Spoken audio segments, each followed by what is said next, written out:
even if the drawback is that Google can then use that to do more advertising to me. I put up with that because the benefit is that I have a timeline of where I've been, exactly, and there's almost like no way that they can say, no, you weren't here. Welcome to Anatomy of a Strategy. I'm Stephanie Forrester. And I'm Tara Hunt. We hope everyone is enjoying this summer. And if you're new here, Anatomy of a Strategy explores the hidden psychology and behaviors that drive marketing strategies. This is the second official episode in the series that we're calling The Anatomy of White Supremacy in Marketing, where we're looking at the ways in which marketing practices, institutions, and systems contribute to anti-Black racism and perpetuating white supremacy. It's a heavy subject for sure, but we're meeting with all sorts of brilliant Black professionals in and around the area of marketing and exploring their experiences and insights into this subject so that we can try to disrupt this cycle. Yes. In our last episode, we spoke with the brilliant Cher Jones about the politics, or rather lack of politics, on LinkedIn and how that needs to be changed. In this episode, we visit with an old friend of mine, Ian Forrester, senior fire starter, producer at the BBC, and complete data nerd. So let me read his full bio. Ian Forrester is a well-known character on the digital scene in the UK and Europe. Living in Manchester, UK, he works for the BBC's R&D Future Experiences team. He specializes in open innovation and new disruptive opportunities by creating value with open engagement and collaborations with startups, universities, and early adopters. His current research is split between, number one, the future of public service in the internet age, advocating a more human, ethical, and public-focused approach, and number two, the future of narrative and adaptive storytelling with a technology he calls perceptive media, which we discuss in this conversation. And he takes sustainability, data ethics, and human potential seriously in his leadership and collaborations. And he champions inclusion and diversity wherever he goes. His work was noticed by the Inclusive Board, landing him in the top 100 diverse tech leaders in the UK. Yes. And finally, previously a founder of the dataportability.org group in 2004, running the Quantified Self group in Manchester in 2015, his track record leads him in a good stead for a data-rich future. And I just met Ian, but I loved his enthusiasm for data portability and ethics, and the conversation we had shifted the way I'll think about data forever. Even non-data nerds will be totally blown away. Agreed. So let's get to it then.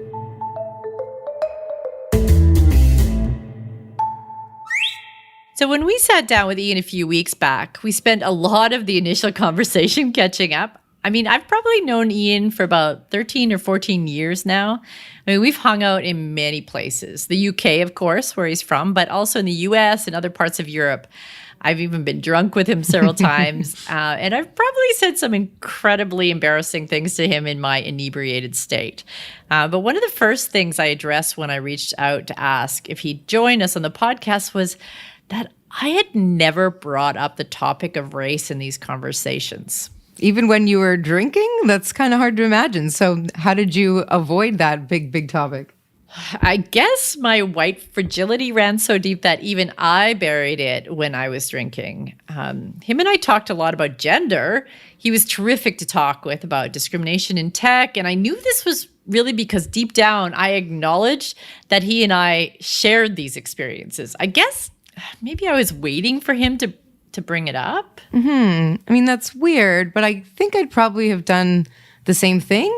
Put the conversation out there about my own experience and wait for him to bring it back up. But I guess in retrospect, that's not really fair. It is not. But I think that one of the benefits of all of what's happening right now coming to a head so quickly is that it's bringing these conversations out. We're finally getting to address it. Race is finally being discussed. Yeah, I think that race has always been discussed, but white folks somehow thought that they were excluded from the conversation. And as Ian and I talked about in our conversation, this is part of a bigger issue. Here he is. If we're going to talk about this properly, we're going to solve this problem, and we're going to actually overthrow the system of racism, we need to talk about it. We need to talk about it constructively without kind of being in the headlights all the time. Okay. I mean, whenever I talk about white people, I'm not necessarily, I'm talking about the white race, and that's quite a tricky thing for most white people, because they're like, I never really thought of myself as part of the white race, but it's important because we need to have these discussions, and the more we have those discussions, the better. What Ian is saying there reminds me of the cringy thing I heard a few times, that Black people always make it about race, quote unquote. What he articulates so well is that everything is about race.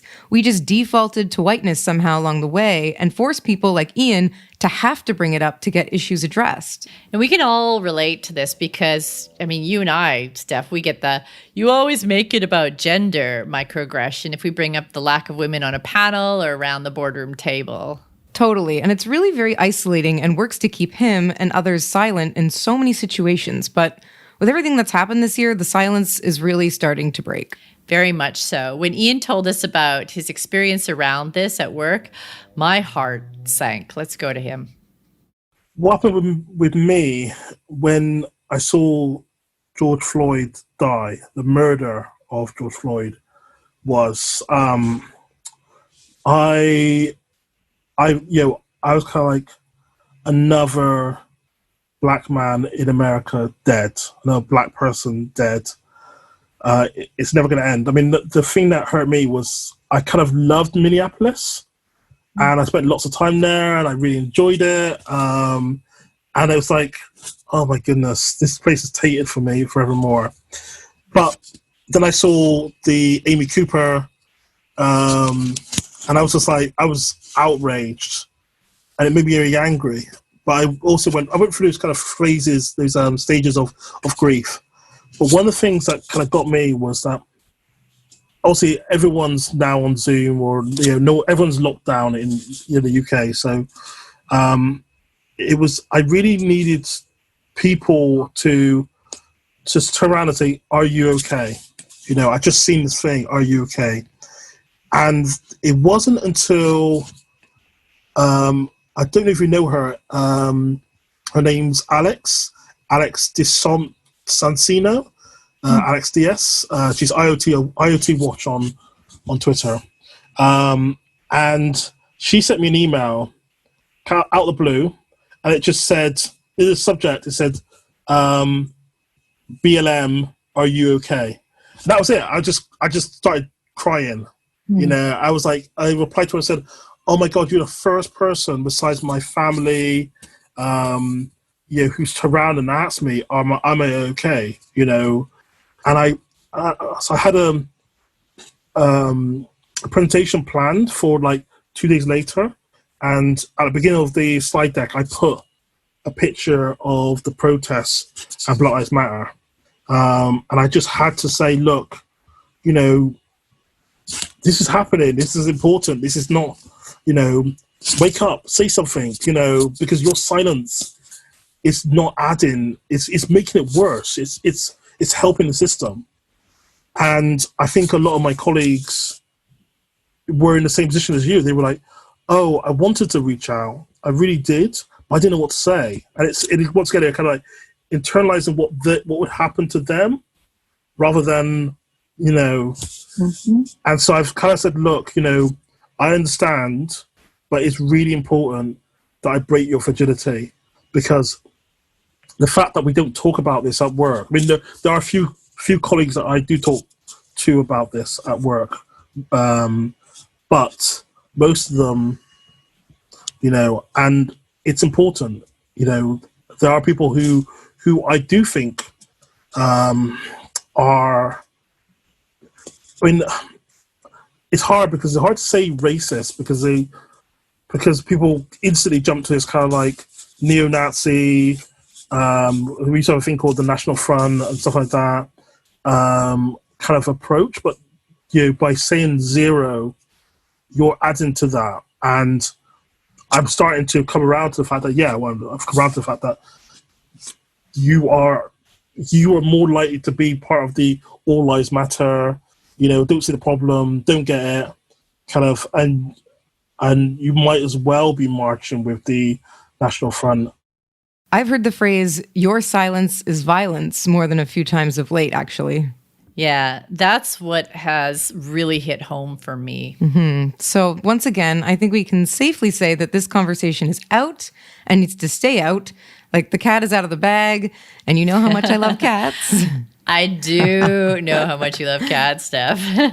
What I didn't know, though, is that there is, get this, a Bechdel test for race. Oh, maybe we should quickly define the Bechdel test for our listeners. Yeah, okay. The Bechdel test, named after Alison Bechdel, the cartoonist behind Dykes to Watch Out For, is a metric for how literature and movies treat female characters. Yeah, so the rule is that number one, there has to be at least 2 women in a movie. Number 2, they need to have a conversation with one another. And number 3, that conversation has to be about something other than a man. Right. So one of my favorite hilarious examples is the movie American Hustle, which passes this test because Jennifer Lawrence's character has a very brief conversation with another female character about the perfume in her nail polish.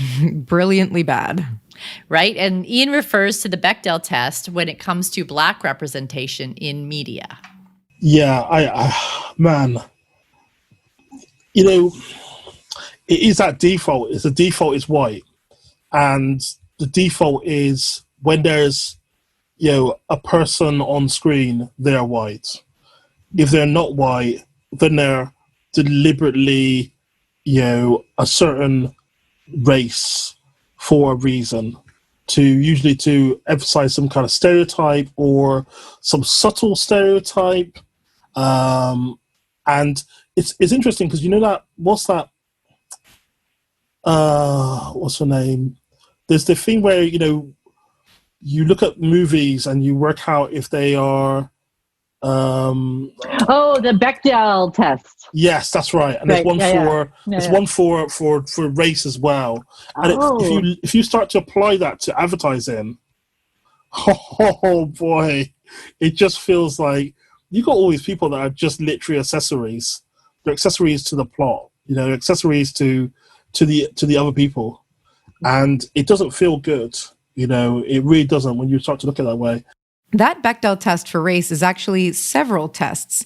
There's the Duvernay test, named after director Ava DuVernay, that states that there has to be at least one Black character with a fully realized life, so not just the Black best friend. Yeah, the other notable one is the Waith test, I think that's how it's pronounced, which specifies that the movie has to feature a Black woman, which is awesome, who's in a position of power and is in a healthy relationship. So one of my favorite movies, Hidden Figures, would qualify. I love that movie. So good. At the heart of our conversations with Ian, however, was data.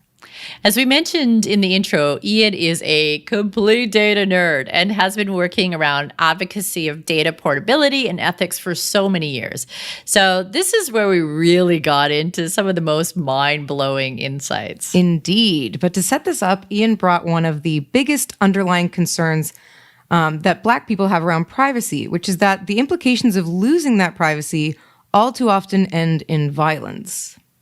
We all have reasons why we want to have some privacy. Mm-hmm.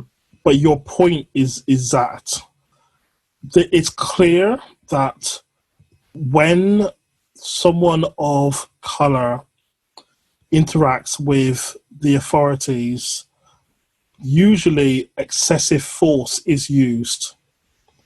It may not be necessarily ending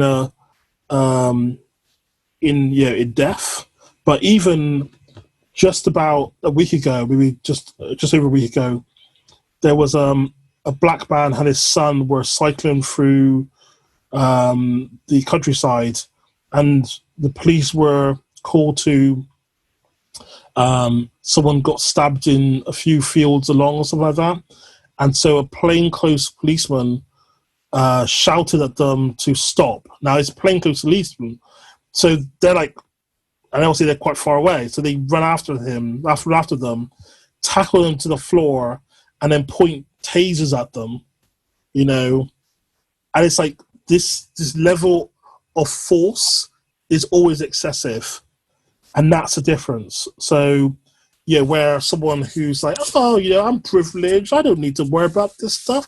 The worst that will happen is that they'll have a chat with me about my whatever. And it's like, no, what will happen is that if you come, especially if you're a person of color, they'll come, kick in the door, drag you out of bed, drag you down the stairs in front of your kids, and take you outside. And that's from a colleague even.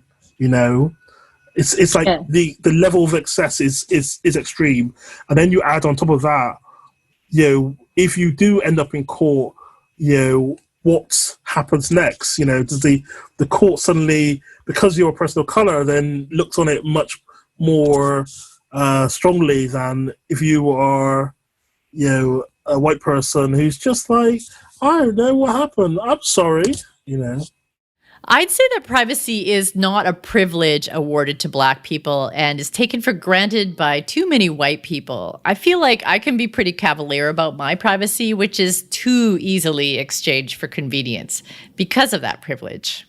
Oh, yeah. And Ian actually brings up a really chilling example. We have to be careful what data is being used, how it's being used. And that does make you more privacy focused, because that if something happens, the ramifications are massive, rather than little kind of nudges of like, oh, don't do that again. It's like suddenly you end up on. There was something I was watching or listening to, and the person who was not guilty was in prison for 24 years. These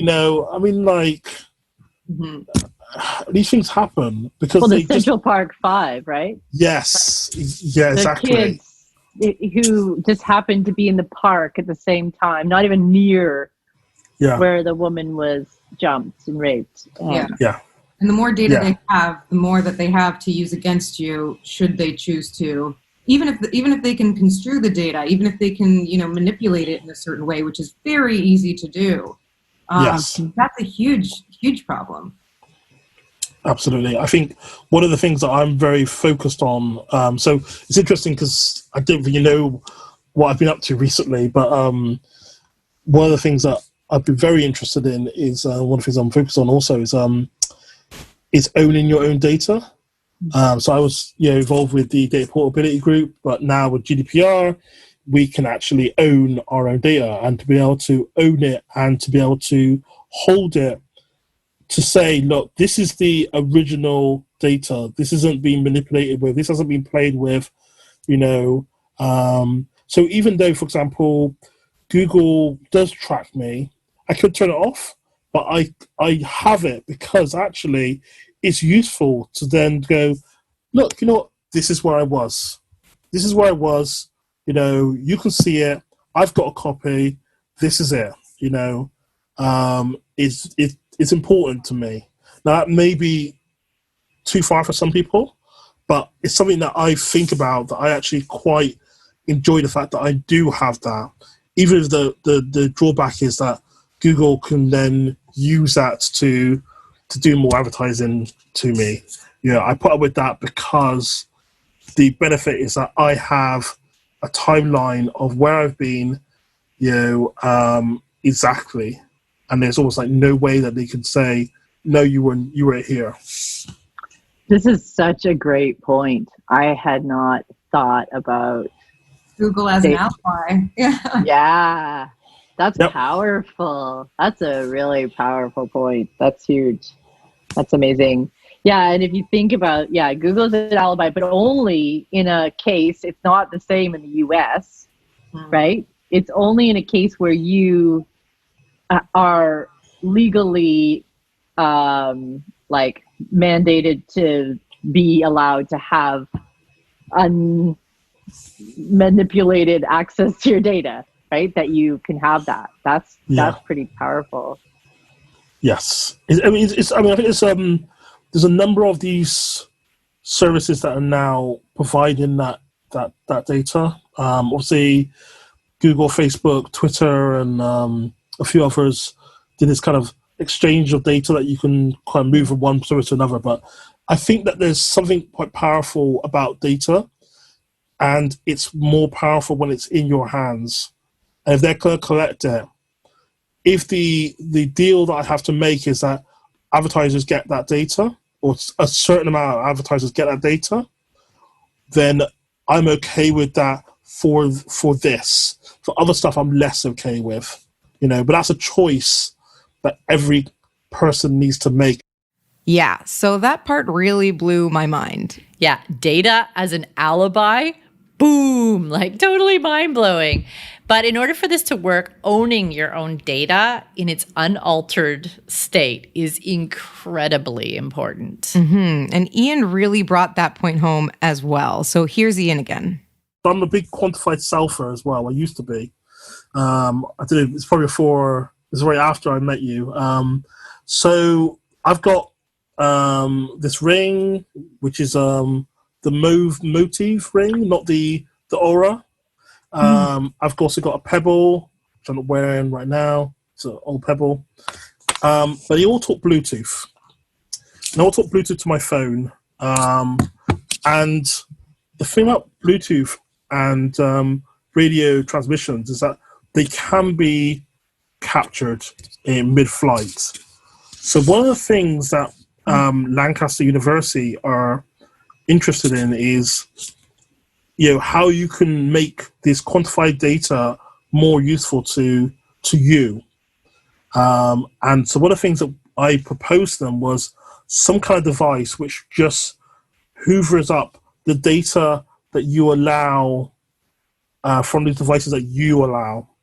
And so it just keeps a backup of this data, So before it even goes to wherever it goes, it's stored somewhere. And that means that you can then do something with it. You can, before it gets tainted or gets turned into something completely different. So rather than, the reason why I didn't like using Fitbit was that Fitbit will kind of guess steps, and then it sends it to a server, and then it goes, oh, I think that's a step, and then sends you back the results. So it's not, it's an estimation of what you see on your screen. It's not the exact. So if you can actually get the step data before it even goes there, then you could run your own analysis over it. And there are services that will do that for you, and you can pay them for it if you want to, so you can get more. So if you're doing it for as an athlete, you don't want to use a Fitbit because Fitbit's wildly just not right, where you want a Garmin, which will give you the actual step, the actual information about your step. And that's much more useful to an athlete than to a layman. Layman, is that right? Yeah, a person.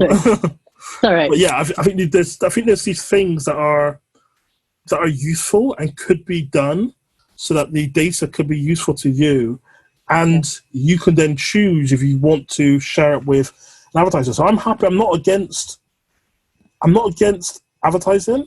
I just want them to be more respectful with my data, and I want to have a choice in what they use. I don't want them to have to fingerprint me to guess stuff about me. I learned quite a lot about which tracker to use and not to use. No Fitbit. Well, he didn't mention the Apple Watch, but I'm imagining that it isn't in the zone of me being able to hoover it up into my own private stash. I think with all of the inquiries going on right now around big tech and the laws around privacy in Europe and California tightening up, we may see some movement in this area, though. Which brings us to the ethics part of this conversation. Ian has been working on this side of things for quite a while and has lots to say on this matter. Another thing that I've been doing is I've been working on this thing called perceptive media. And what it is basically it allows media to adapt to you based on the data and on your implicit interactions. So we did a drama called perceptive drama or something like that. Some visual perceptive drama. It's an awful name. But it was basically it was a very simple 3-act structure. So what happens is that a person walks into a scene, they have an exchange with the person who was there. and then one person leaves the scene. Very simple, right? There was two people in the two actors. One was female, one was male. So when the Daily Mail, which is a big fan of the BBC, not caught wind of this, they described it as, if you are male, then you see a male point of view. If you're female, you see a female point of view. That's not what it actually did. But the thing I always say is that we could have done that, but we didn't, because we have a public remit. We have ethical remit, and that's something that needs to happen. The technology will let you go as far as possible. You can do your what's it called? Those shadow fakes, deep fakes, all the faking you like, and the technology will let you do that. But we need to have something which is legally you can't do this, or ethically you cannot do this. There has to be something, because there's no point in trying to make the technology not do that. It's very, very difficult to do that. It's more important that if you're going to use it, you cannot do this. So I also brought up the topic of Clearview AI, and they're being exposed as selling to police departments, and how this AI facial recognition technology has been abused to make false arrests of Black men. There are so many horrific stories on this front, and they were definitely not acting ethical. Far from it, but Ian is on that too. Funny enough, actually, I've done a GDPR request on Clearview AI. I think they've got so many that they've now got this kind of automated form. So that's good. But funny enough, so IBM also wasn't IBM, but some company sold a data set to IBM, and they were scraping Flickr. All the Creative Commons Flickr pictures. I can't remember, it's on my blog somewhere, but I'll have to. But I did a GDPR request, and I got all of the Flickr images that involve me in it, and there's quite a lot of them. So this has been going on for quite a while, and I think that's why you need the ethical framework, because it serves, it makes the advertising industry better, because people will always undercut everyone by just using the cheapest data sets, doing the most underhanded stuff. Actually, we need to kind of have some kind of if we want advertising to stick around, we need these agreements and these ethical guidelines. Otherwise, people are just going to be blocking everything. No one's interested at all. It's just, so I'm from Bristol, as I said before. In Bristol, advertising's quite interesting because, it used to be quite interesting because Bristol's this is where Banksy's from. So there was always this scene of kind of like adbusters, like advertising jamming or culture jamming. So you take an advert and you would basically turn it into a political message, and that was always the case. And so you're going to see a lot more of that if we don't have ethical standards for advertising. I loved the culture jamming conversation. Me too. I definitely want to see more of this happen, where technology is used to disrupt the conversation from the audience making a stand. Unfortunately, the power is in the hands of those with lots of money right now. So we definitely need to have this conversation. 100%. And at the end of the day, technology that can be used for really great culture jamming by the Banksy types will also be used for the perpetuation of anti-Black racism and profiling and other horrific things too. Yeah, without ethics, we can go wrong real fast. Yeah, and speaking of going wrong, Ian doesn't want to just sweep our wrongs of the past under the rug. We had a really thoughtful conversation about canceling, and in particular, older media that has racist themes and statues of racists. I really liked his idea on how to address this. I think it is important to tell that story, but to tell it in the most honest way, And I like the idea of having a monument alongside, or at least recognizing that they used to be here. And then we learned that actually, this was not very good. And actually, we should have changed something. So we changed something. I think that's important. I think it's important to recognize that. This is why I don't want these TV shows and movies to disappear necessarily. I want culture to recognize it and put it in a certain place and go, oh yeah, remember that? Remember where you used to have this and all the stereotypes with this? Oh yeah, that was a stupid time. Now let's look. Now we've moved on, but it's still there, so we can remind ourselves of where things used to be, because it's a mistake to kind of completely just wipe it off the side of the earth and go, that never happened. It did happen. Mm-hmm. And we need to be very clear that we've got better, culture has got better, and we now understand that was actually wrong. Never forget. Yes. Yeah, exactly. Even in the cover-ups of the white society, Yeah. Leave the reminder, but make sure we're absolutely clear on leaving it in the past, right? Amen. I think that most people could live with this solution, though. To tell you the truth, I'm not terribly upset at statues and Confederate flags coming down either. Yeah, me neither. We want to thank Ian for spending a long time talking with us about so many crucial subjects. I learned so much from this conversation. Yeah, me too. And I will never take my data and privacy for granted again. I see a lot of value in protecting it and keeping it my own. I really hope Ian can create that Hoover type of application to suck up and store everyone's data safely so that it can be used by the individual, and especially Black people who are fighting all sorts of bias and false accusations daily. Yeah, and if you're interested in hearing more about what Ian is working on, you can find him under his handle @CubicGarden.